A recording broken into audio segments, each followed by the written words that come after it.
कांग्रेस नेता रणदीप सुरजेवाला ने पंजाब के पूर्व मुख्यमंत्री कैप्टन अमरिंदर सिंह पर बड़ा हमला बोला है। सुरजेवाला ने प्रेस कॉन्फ्रेंस में कहा है कि जब कोई मुख्यमंत्री अपने विधायकों का विश्वास खो दे तो उसे खुद ही हट जाना चाहिए। सुरजेवाला ने कहा कि कैप्टन अमरिंदर सिंह को विधायकों के कहने पर बदला गया। पंजाब के 78 विधायकों ने मुख्यमंत्री बदलने के लिए लिख कर दिया था। अगर नहीं बदलते तो कहा जाता कि कांग्रेस तानाशाह है।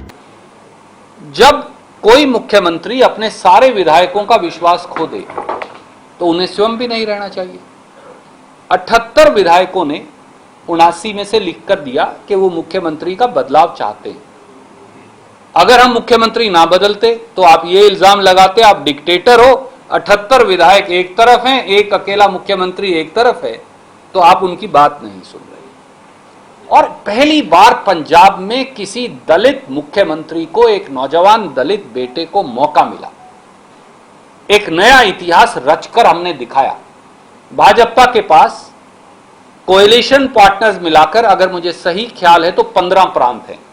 क्या कोई दलित मुख्यमंत्री है? मोदी जी बात तो करते हैं किसी दलित को बनाया, किसी जांगड़ा समाज के आदमी को बनाया हो, किसी पांचाल समाज के आदमी को उन्होंने बनाया हो, किसी कश्यप समाज के आदमी को उन्होंने मुख्यमंत्री बनाया हो।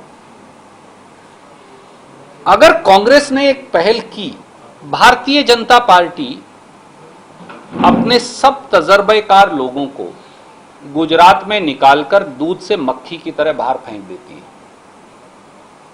सारे मंत्रीगण, मुख्यमंत्री, उन्हें दिल्ली बुलाया जाता है, इस्तीफा लिखवाकर ले लिया जाता है, बोलते घर चले जाओ। कोई पत्रकार साथी ये नहीं पूछता नड्डा साहब से कि ये कौन सी डिक्टेटरशिप है। भारतीय जनता पार्टी उत्तराखंड में इसी टेन्योर में तीसरा मुख्यमंत्री बदलती है। पहले एक बदलती है, उसे बुलाते हैं, बोले भैया इस्तीफा लिख के दो, जाओ घर चले जाओ। कोई नहीं पूछता कि आप सीएम की बेइज्जत कर रहे हैं। फिर दूसरा आते हैं, उनको बोलते हैं नहीं तुम भी पसंद नहीं हो, तुम भी इस्तीफा लिखो, घर चले जाओ।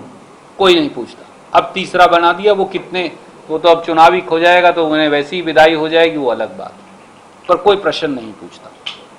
भारतीय जनता पार्टी मोदी जी से भी जो एक सीनियर व्यक्ति हैं, येदुरप्पा जी, उनको जबरदस्ती वो चीखते हैं, चिल्लाते हैं, रोते हैं, पब्लिकली आंसू बहाते हैं। प्रधानमंत्री उन्हें मिलने से इनकार कर देते हैं, जबरन उनका इस्तीफा ले लेते हैं।